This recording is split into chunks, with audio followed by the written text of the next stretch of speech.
amongst men then for female partners? Well, what's happening is men think that they're in control more than they actually are. Men think they're the pigs because, well, especially with the podcast scene, they'll tell you, oh, women, she ages out at 30, or this woman, Myron, dumbass.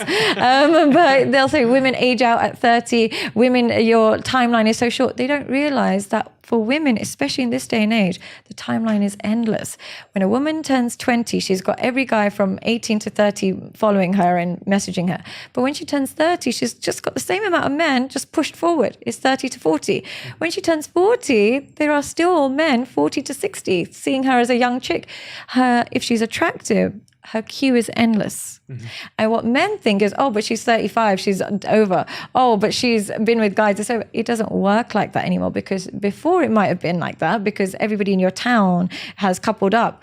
But now, especially if she's got an open Instagram profile, the offers are endless.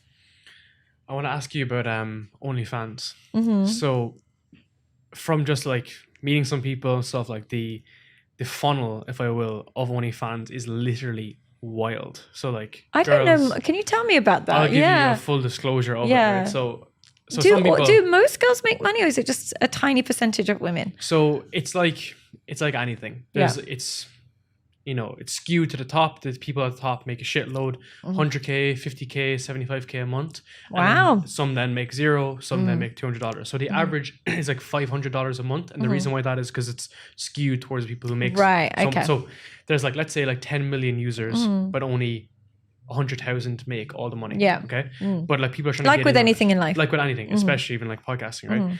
But the funnel, if you will, if you're familiar with like sales funnels, right, is that they have Instagram, they're in Dubai, they're in Bali, they're in Ibiza, put up a photo. Then you go from there to Twitter. Right. And on Twitter, they're a bit more open. They have a bit more, like less clothes on. Yeah. And they're sending them then to a free page on OnlyFans, which gets a guy to sign up. And they drive them to a paid page. Oh, wow. So it's steps. So it's steps. And then the paid page is only $7.99 a month. But the real money is in the DMs. Okay. So that's where people ask for a particular photo, and then it's $1,000, $2,000, $3,000. And we can get into the type of people who actually purchase them soon. But that availability of getting the top 1% like beautiful girl to just talk to me back has surely screwed and fucked up any sort of like relationship or thought process of how we should go about a relationship. Both. It affects both men and women equally. Here's the thing, there's so much talk about the OnlyFans girl and how emotionally broken she must be and this, that, and the other. But the reality is at least she's getting a perk. She can literally change her legacy. She might have grown up in a council estate and now can pay off her parents' house, and she can start that. So of course, emotional, there's damage, but she can be like, it was worth it, whatever. She can have some self-esteem attached to it. The man that's paying for it, there's nothing to gain from it.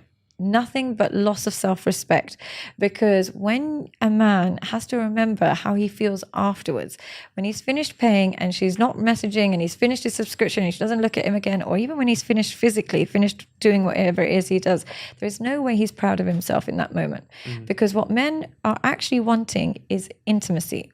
They think they want sexual kind of pleasure, but they're really craving emotional intimacy. And because in this day and age, they're not open about that, and they don't have wives and they don't have close relationships with mums and sisters or whatever it is, they're craving emotional intimacy, masking it as sexual preference and sexual pleasure, and then still not understanding why they feel so low. So the depression is through the roof. You want to hear the wildest thing? Go ahead. That wildest thing. So a lot of these girls are not even managing their accounts.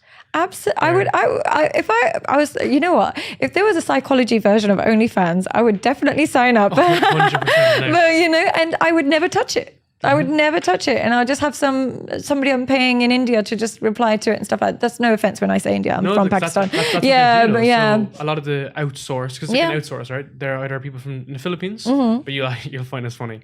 Because it's dudes, a lot of the people that respond are gay guys. Of course. Because they know what tips off a guy. So like if I knew, which I obviously know is like all the tendencies that a guy wants. If I'm a gay guy, I don't mind speaking to this other male, and I just telling him exactly what I need to say. And then he's dishing out all the cash. He's making a percentage and it's going to the woman. So that's where it gets even funnier. Where it gets more complex is the fact that you have these top tier models and then they're not even doing anything. It's just other guys that are running it. Yeah, and here's the thing: what men need to wake up to, even when they're watching porn and stuff like that, a lot of them are looking for that part where the woman looks into the camera and gives them that eye contact. That's what they're actually craving.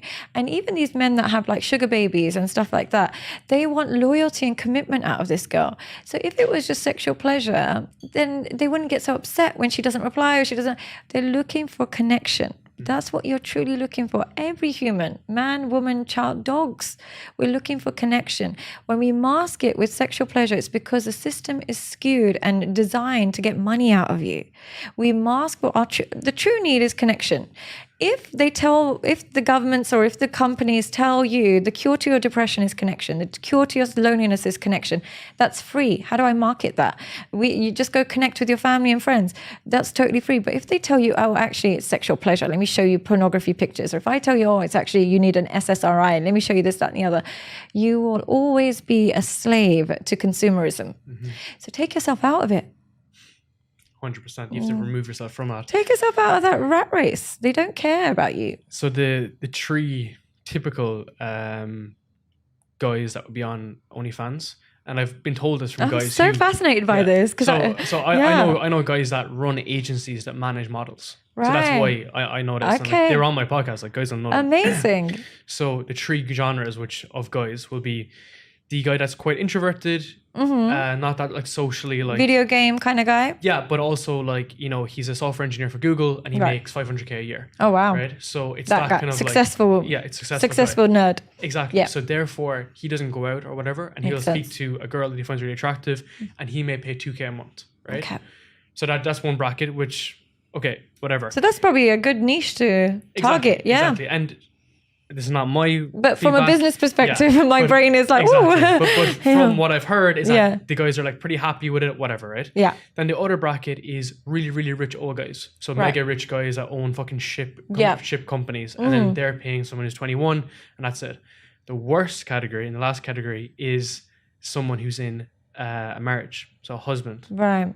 Who is paying someone that's doing this on the sly with a second phone. Why do you think people are doing why do you think that category is doing it? He's neglected from his wife.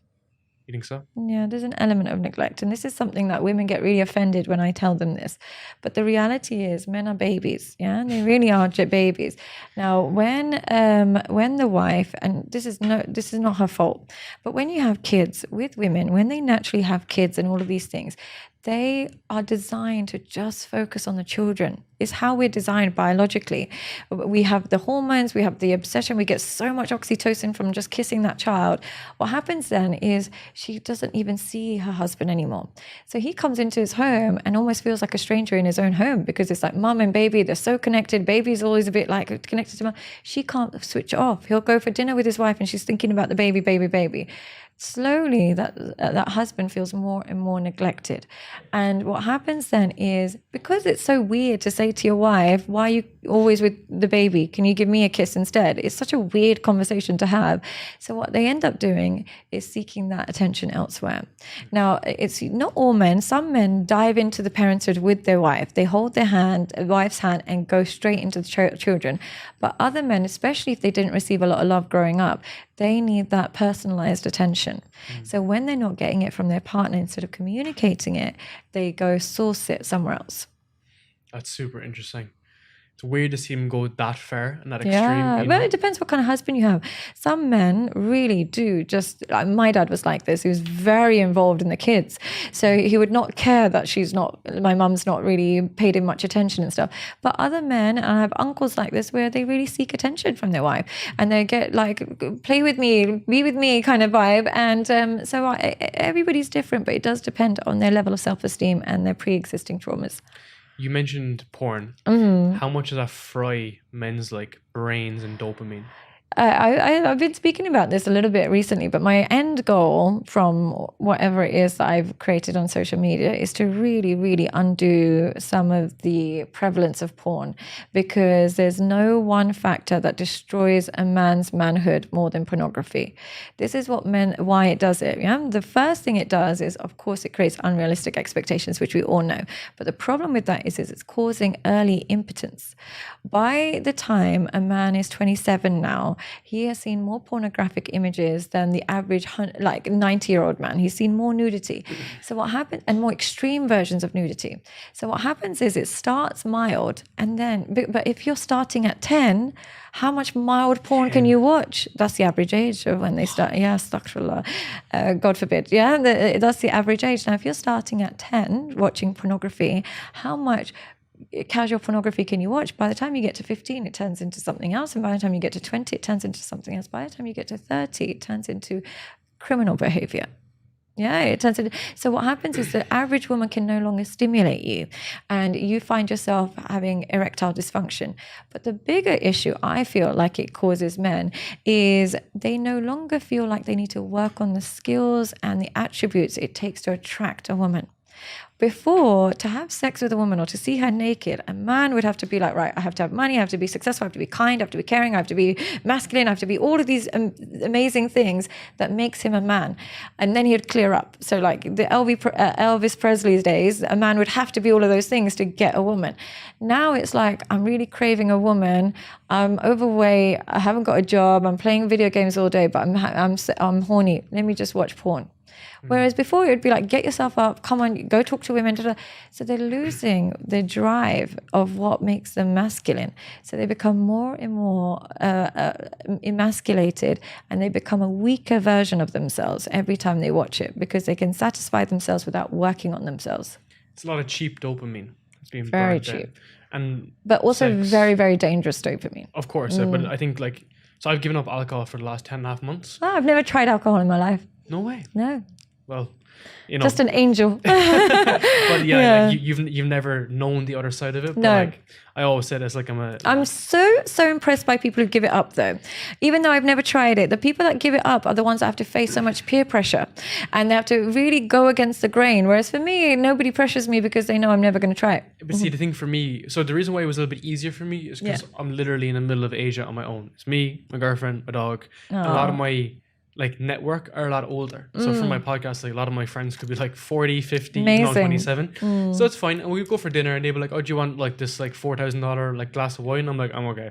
So it's fine. But of course I've come from Irish culture. I'm no angel, as in I've been to every event in Ibiza you can name of, right? Stop. But over the course of 6 years, from say 19 to 24 to 25, I had my party days, and now I'm kind of in the building phase of what I would say, and fixing all that kind of shit. Yeah.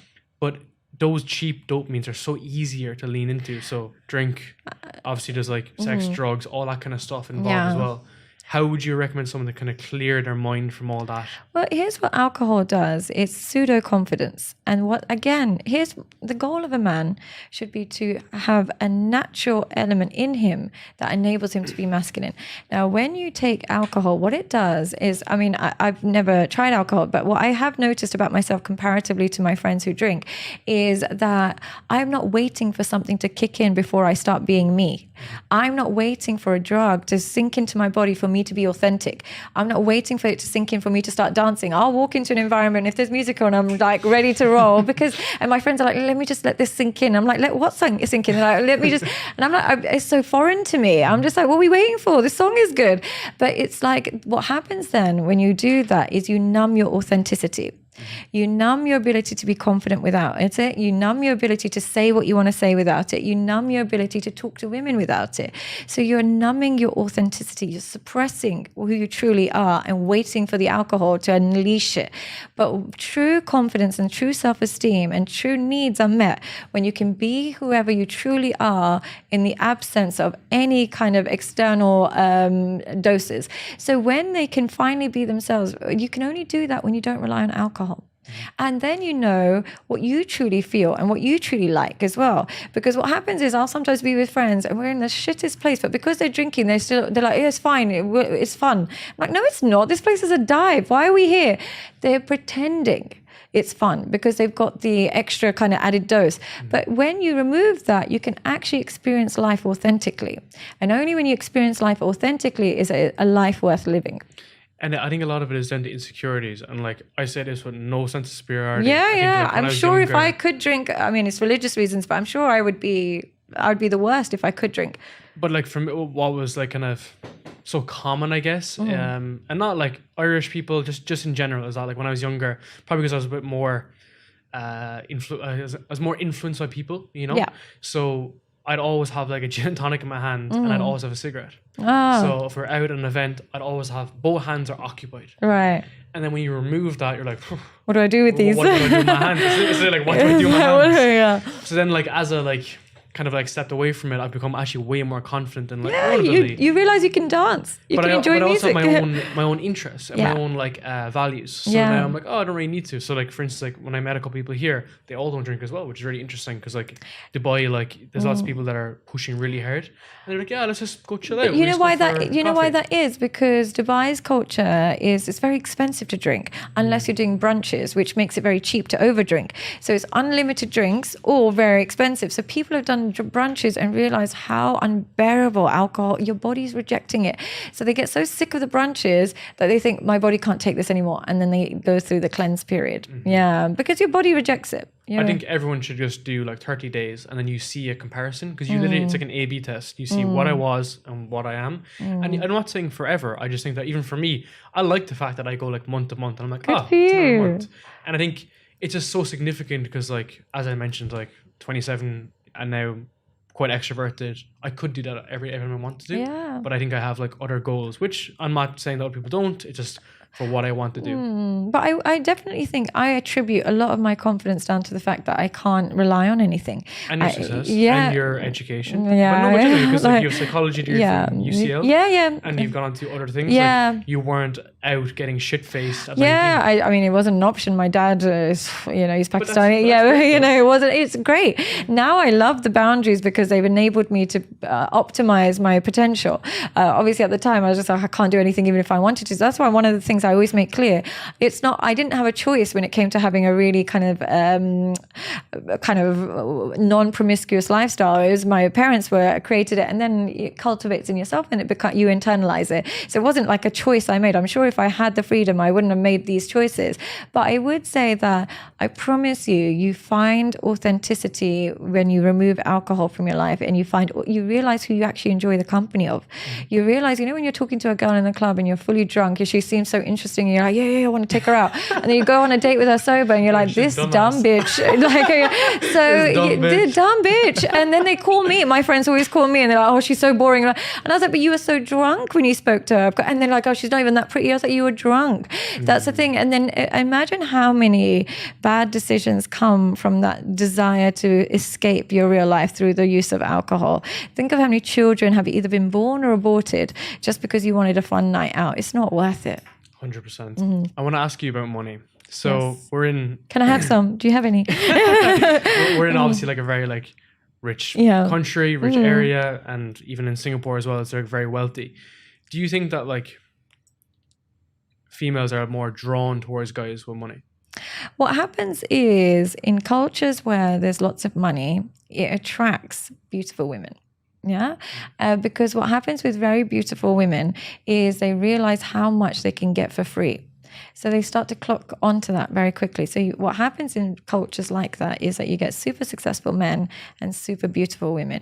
And now the money attracts women, absolutely, but it attracts disloyal women. Mm-hmm. Money only attracts disloyal women. If you're an old man with lots of money and you're overweight and this, that, and the other, but you're getting lots of girls, you're not getting girls. You're getting girls, you're getting investors, people who want to get money out of you. That's what you're getting. But money only attracts emotionally unavailable women. But looks or even like character or charisma or comedy, all of these things actually attracts connection. Mm-hmm. So yes, money attracts women, just like having a pair of big boobs attracts men. But is that what you want? Do you want to just attract men with big boobs? It doesn't lead to connection. So it's hollow. I've seen some studies before, just like heard them about, you may see this kind of reference like the cheerleader and the college jock reference. So I actually haven't, so you'll have to teach me. Yeah. So the cheerleader, who's the main cheerleader, she's a cheerleader captain, and you have the quarterback. Right. And when they're in high school, they're like super like, popular and everything. Yeah. And as they go on to their career, the cheerleader becomes a lawyer and the quarterback becomes nothing. He just works at Walmart, drinks beer all night, plays video games and watches porn. And then they've kind of diverged out. And as a result, then the relationship's at like a unbalance. And then therefore like they've grown differently. Have you ever seen kind of references towards that as well in terms of like actual success with like money? Because if people get together when they're both quite on the same page, but then this guy goes off to make 100 million, sell a company, he runs all the ego, everything runs into it. I see this a lot with celebrities. You know, it's not like I know millions of celebrities, but, you know, I'm quite lucky with my circle. And I see this a lot with footballers. I see it a lot with rappers. And I see it a lot with just athletes in general. What happens is they are encouraged to be with somebody from before the fame. They're really encouraged to do that because they can't trust people. When they become famous, they don't know who wants them. Everybody's a bit awkward and inauthentic with them. So they're always with somebody from before the fame. But the problem is the person that they chose before the fame and the money and all of those things is she no longer needs to work on herself because she has to be your pillar of strength. She almost puts herself on pause. He is then going on to conquer the world. Now, the problem that happens is when he comes home, there's no emotional or intellectual intimacy. What I mean by that is if she's been at home cooking and cleaning out, looking after the kids, as beautiful as that is, it has the man that's been closing deals or performing on stage or scoring goals has nothing in common with that because there's been no drive in her day. She can't talk about the peaks and troughs of her day the way he can. So what ends up happening is he's no longer inspired and he's no longer intellectually stimulated. So he doesn't realize that's what it is. He thinks he's just bored of it. But then all it takes is him to meet a girl that works in a top accounting firm and she says something interesting and he glorifies that statement. He's like, oh my God, my wife's never said something so intellectual. And they start to become drawn to intellectual intimacy because their days are so stimulating and they can't relate to that bored housewife. So that's the problem I do find. That's interesting now because I was thinking that like the CEO dude, whatever, he would not be as interested in the boss babe who's also trying to build her career. Here's the thing, they don't like the boss babe if it's masculine and rejecting. That's what it is. It's not what you do, it's how you make your partner feel. If I'm a boss but I'm still looking after my man, I'm still kissing him, hugging him, making him feel loved, he's not going to mind that I'm a boss. But if I'm a boss babe and I'm like, oh, I'm not coming home for a couple of days or I'm not spending time with you, that's what they don't like.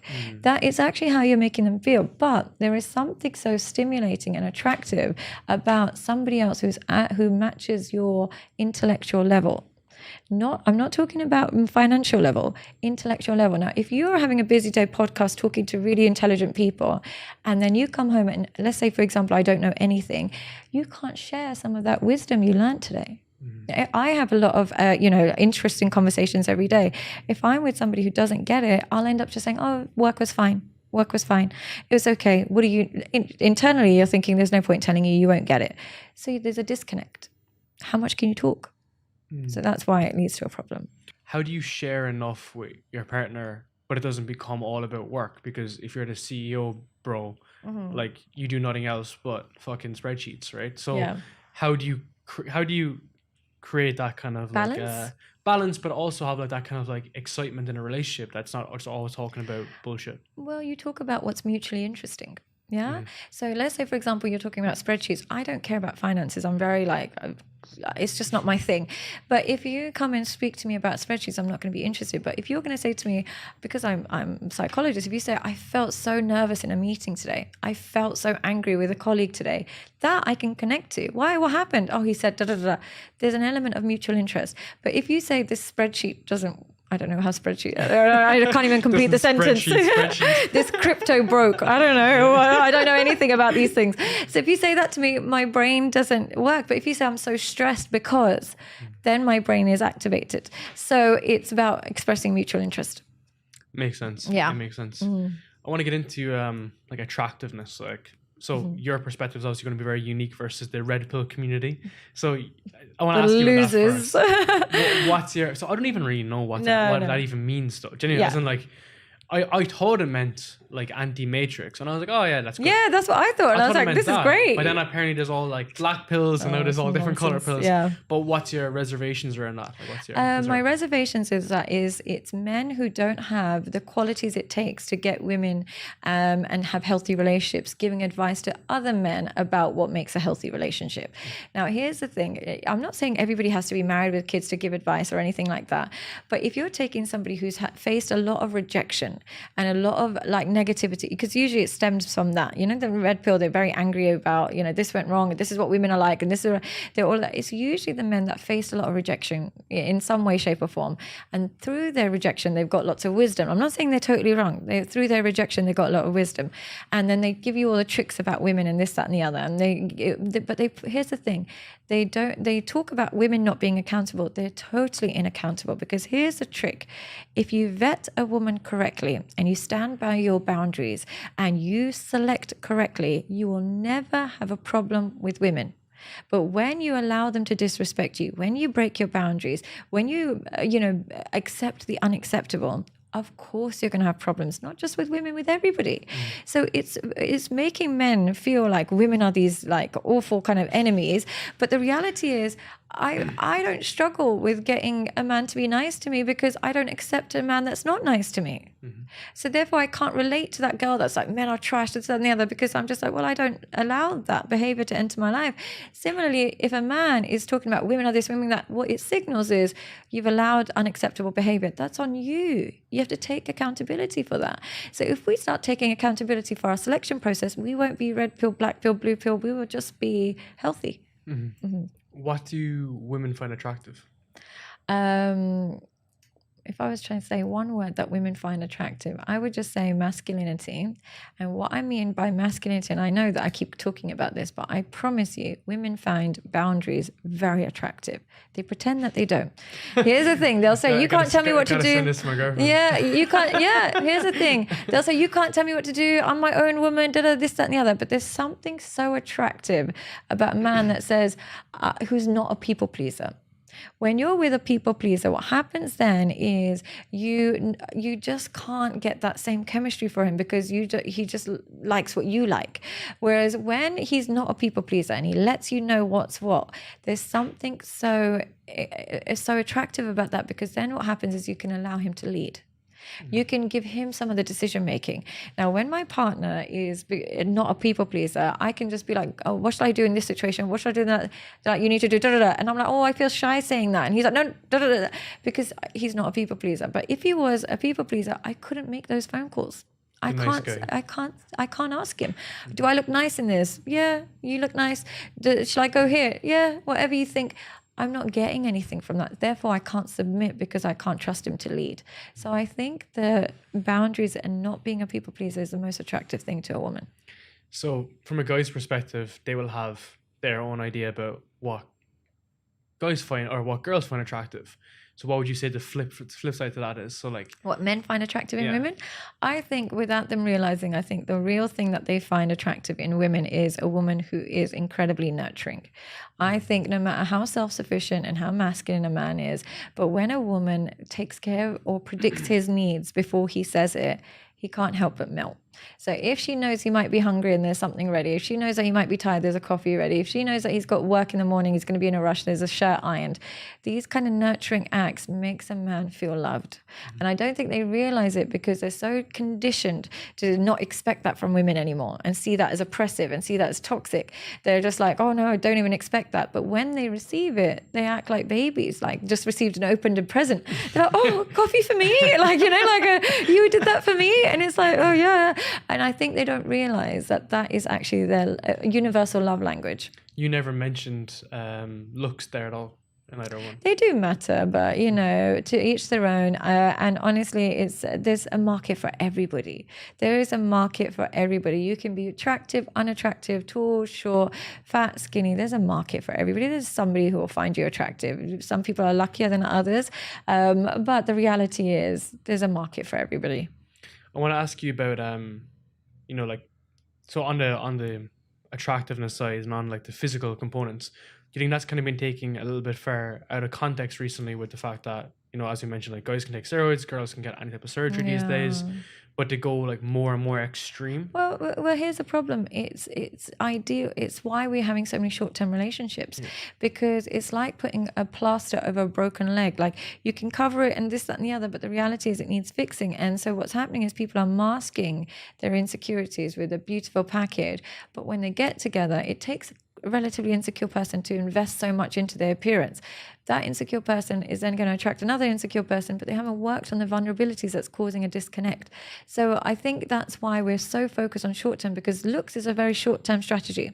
So if we put emphasis on that, we're emphasizing what makes short term connections. So it's sad, but it is the way of the world. I can't, But it's also been around for so long, though. Yeah, it's like, life. I know it's been like, it's like 10 times worse like now. But It's so I was life. thinking, like, if you went back to the 70s and 60s, they were like the first boob jobs. And Yeah, but here's the thing. I know, like, I'm a psychologist and stuff like that, and people always say, "Oh, you're a psychologist. You wear makeup and this, that, and the other." Like I shouldn't, or something like that. But I'm always going to wear makeup. I'll wear it on my funeral if I have to. Yeah. So, but here's the thing: looks matter. And if you aren't attractive, that doesn't matter, but you can still be attractive. As in, you can take care of your body, you can take care of your physique, you can take care of your outfits, and this. Looks matter. And the reason they matter is they're a signal of your self-esteem. What I mean by this is, and I'm talking for myself as well, when I'm not feeling good and I've maybe gained weight or something like that, I'm in black, this, that, and the other, it signals, it's my signal to the world, don't look at me. But when I'm feeling good, looking good, I make more of an effort. Now, the reality, when I have clients come to me, especially men, and they say they're feeling low and this, that, and the other, if they're overweight, I say, you need a PT, not a psychologist. Go to a PT first. I love that. I'm such a bitch. Because I'm like, you're too fat to be here. But it's I'll true, say though. it. I'll say you it have to to them. take care of yourself. I'm like, okay, confidence. I'm like, okay, I'm going to have a conversation with you, boost your ego for 10 minutes, and then you're going to go eat cake. What is the point of that conversation? Fix your body first. I promise you won't even need me. And think of how difficult it is to get all those things right. So training, nutrition, diet, sleep, have all that stuff in check. Even professional side of stuff. Not even making loads of money, but if you just get a good job, or it's a job that makes you respect yourself, then you bring that to the dating market, whether you're in a bar talking to a girl or if you use an app to talk to a girl. And you're not grateful every time a girl looks at you, because you're like, well, I look after myself and this, that, and the other. It's abundance. Versus scarcity. And here's the thing. I work with many CEOs and successful men. They tend to have very predictable routines. They wake up stupid early and they tend to get their workout out the way. They work out stupid time in the morning, and by stupid o'clock they finish, and they usually just eat one meal a day and stuff. I'm not saying that this is optimal, but the most successful men I know are strict with what they put into their body, because it's a signal of self-respect. Now, same thing with women. This whole body shaming culture and this, that, and the other, and I could be very taken out of context, but here's the thing. If you're an overweight woman coming to me to saying, how do I build confidence? You go to your gym. I can't do it for you, because what's causing your lack of confidence is your inability to respect your body. You have to respect it first. And that includes not just the food you put in, who you share it with, everything. You have to respect your body. So until you lose the weight, it's limited what I can do for you. 100%. Yeah. I think there's so many nuances to that. Like, and I've been training for 13, 14 years for this exact reason. Because were you ever a personal trainer? No, I was going to go down the route of the fitness side of things, but I actually, like, my background's in software, like software engineering. Oh, wow. Well, mixed with kind of business as well. So I wanted to, I actually built a PT app. Amazing. When I was 18. When you were 18? Is it still around? Or? It was from my final year college Amazing. project. But then, you make apps? So my background's in software, and I've obviously pivoted into the podcast world. Oh, amazing. So I worked with some like big scale-up companies, startup companies, stuff like this. But what I'm trying to say is that I've just always had that passion, that interest, and I've just, even here, like, as in I went to Tam Khan's gym, training training there. Yeah. I just like. But here's the thing, I'm not passionate about working out, and I love food. I really do. I don't enjoy the gym. It doesn't do it. The people that love it and stuff like that. I've been doing it for years and years. I've never developed that love for it. But the reality is I have to do it, because otherwise I suffer psychologically. I suffer. I know I'll suffer. Like in Ramadan, I can't really work out. I can cut my food, but I can't really work out. I see the change in my body. I see how I don't like myself as a result. I psychologically suffer. So I go regardless, even if you don't have that. Because so many people say, oh, I hate the gym. I don't have time for the gym. If you don't have time for the gym, you should definitely not have time to eat so much. Eat less. Compensate, do something. 100%. But food comes, body comes first. It's mind, body, and soul. We're holistic humans. We can't work on one without the other. It won't work. It's multifactorial. Yeah. I want to ask you about the kind of rise in people saying, "Oh, you should have like multiple girlfriends" and stuff like this, right? So What do you think I'm going to say to this? I want to. So there's two sides. There's obviously Uh-huh. like the practical side of things in Yeah. terms of like, you know, should you do that or not? But I also want to discuss from like the women's perspective the psychological impacts Yes. of a guy who who has multiple girlfriends. But I want to give the caveat that the guy takes care of financially, but he's also there like emotionally for like the children, and he's also like plays a big part in that. Yeah. So that's obviously like a lot to do, but yeah. Here's the thing. Women that accept cheating men are cheating women. It's really that simple. And women who don't accept cheating men are the loyal ones. So if you're going to cheat on your wife and you're going to cheat on your partner and you think, but I'm looking after her, so it's okay. And the red pill community really pushes that. Here's what they're not realizing. Only unfaithful women are okay with that deal. I promise you. I work with them every single day. What happens is the woman that's actually loyal and really loves you, she can't handle the anxiety of it. She can't do it because she's too loyal. She's too loving. She, this, that, and the other. She disappears. She makes your life hell. She's horrible, whatever it is, but she tends to be loyal. But the woman who is there for a paycheck and who's there sneaky, accepting it, this, that, and the other, I promise you she's plotting her revenge, because in this day and age, the loyal woman and where she would just stay at home and just close the door when you would do something, they don't exist anymore. We have to accept that doesn't exist anymore.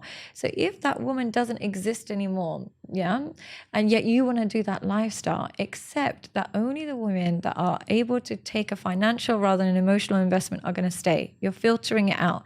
Those women tend to be disloyal. So if you are going to create that dynamic, be prepared that you're also getting it back, but she's not telling you and she's doing it using your wallet. And that's when it gets even more of like I've never issue. seen it not work that way. Never. Maybe because I do in big cities and stuff. Maybe it's different in like, you know, rural areas and this, that, and the other way. The women doesn't have it. But the reality is it takes a certain type of woman that accepts that. And that type of woman is the one that's like, okay, I'm going to keep quiet. But honey, that's so dangerous. You know what I mean? Like the whole here's what it is. You know? The children suffer. That's what I mean. Yeah, it's going to be back to the core, and that generation continue on. In my experience of seeing couples where both are doing that, the only people that suffer are the children, because mum is disconnected, dad is disconnected, and they're not connected to each other. When they're connected to each other, the shared goal is the children. But one is going there, the other one's going there. The children don't know what time mum is coming home. They don't know what time dad's coming home. Do you think women are under more pressure these days with picking between a family or a career? They are, but I feel like they're almost pressured to do the career thing. Yeah, 100%. They're looked down on so I don't otherwise. feel like they are under pressure. I think they're just misdirected. And here's the thing, you know, what I really think it's down to is when you're an educated woman, what happens is your potential gets bigger than just a housewife. I'm not saying just a housewife in a disrespectful way. Yeah, I think it's the most amazing thing you can do. My mum is a housewife, but my mum didn't go to uni and stuff like that. When a woman has done so much and she's worked or something like that, what's happened is she knows how to optimize her brain's utility. Like she knows what it's capable of. When she goes from that to just looking after the kids all day, what happens is she starts to resent that role a bit more. And so it's really difficult for women because they love that child. They want to be there for that child, this, that, and that, but they do need an intellectual outlet. Whereas before, because she didn't expand her brain as much, it's fine just, you know, having one-way conversations with your 3-year-old. Now it's become very difficult for women. So it's very hard for them. Imagine being so intellectually stimulated all day to go to that, to just this kind of selfless being for a while who is not even responsive to you yet, and you're a slave to that child.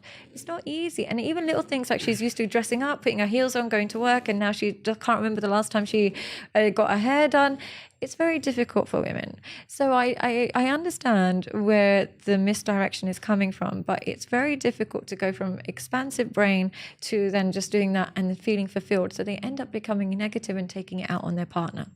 They end up abusing their husbands. They're almost resentful and jealous that their husband can just pick up and go to work and then come back when he wants and then go to football, whereas she can't do any of that because she's so connected and so the child is so reliant on her. So it's very difficult. I really, really don't have the answer for this one. I feel like if I had a child that I wouldn't want to do all the fucking go and play golf and go into the football, everything, because the other person will grow resentful. Yeah. It's almost like you feel now under pressure that you shouldn't. Like you should be Yeah. so I'd want to be there because it's the right thing to do. Like it's not the right thing to do. But to you go actually off and want to watch- help them. Yeah, exactly, you know what I want mean? to help them. And when you've got partners that genuinely your happiness is my happiness, your burdens are my burdens, they get through it really well. Mm-hmm. But when you've got partners that are in competition with each other and saying, you went to golf, so I'm going to go out with the girls, it's a recipe for resentment. You said there about the more opportunities, like so, like the woman was obviously she's more exposed to more opportunities, which is obviously a great thing. Great We're, thing, You know, yeah. we're like top 1% in terms of the opportunity we have, Yeah. right? But it is not very interesting to observe how like the more choice you have, the more depressed you can be. Absolutely. Here's the thing, what happens when you have so many options. When you don't have too many options, what happens is you elevate the status of what you do have. So say, for example, like when you got your first car, it was the most exciting experience in the world because you had no alternatives. But when you've driven a few cars, you're like, this is shit, this is good, this, that, and the other. We all do this. So what happens is alternatives reduces satisfaction and it reduces pleasure. So, and it reduces appreciation. All of those things is reduced. And we're living in a world where even when watching a TV show, there's so many alternatives. So it's something we can't escape. We almost have to self-regulate and just fixate on one thing, but it's very difficult. What do you think the role of a man should be in a relationship? The role of the man is, I think the role of the man, I know it sounds typical and stuff like that, but leadership is important. And the reason why leadership is important is because if he doesn't lead, she already has to lead when it comes to kids and all these other things. Women are already overburdened in the dynamic of a relationship, men, women, children. And this is not me defending women or saying that but the reality is women are physically more burdened by marriage and kids. Physically, the whole body changes. Child is like attached to them. It's a mess. Honestly, their whole vagina is destroyed. Everything is just broken for them after a child. And more so than that, they emotionally can't relax. Every time they're thinking the baby's crying, the baby's hungry, there's this, that, and the other. So the emotional exhaustion in a woman is so draining. Now, when she has a husband that she also has to babysit because he doesn't know where to go, he doesn't know what we're doing, he doesn't know how to make decisions. She feels like she's raising everybody and she starts to disrespect him. Mm-hmm. She gets really disrespectful. Do you think everyone should have children? No. You think there's some people that won't be available to do it? I think if you are not nurturing and you are very traumatized or you're a bit abusive or your dynamic between your partner is negative, you would be doing a disservice to the child. So I know children are amazing and they can really revolutionize you, and you can go from being that really broken person and you can heal through the beauty of having a child. But I do think, like, when I see women who just get themselves pregnant, through a sperm bank, children need to feel like two people brought them into this world willingly. When they feel like one person didn't want anything to do with them and their dad just masturbated into a jar, it does something to them. There's so much curiosity